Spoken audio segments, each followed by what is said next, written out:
How to install Loklok on iPad. First things first, everybody knows that Loklok is only available and be applicable only for Android devices. However, if you would like to use this application as your streaming app, but you are an iOS user, then there is actually one separate method of downloading and installing this from your iPad.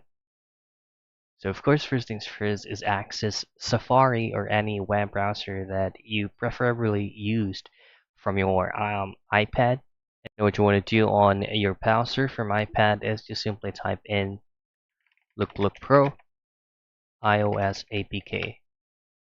Now simply choose on the first result that will give you the version 3.5.2.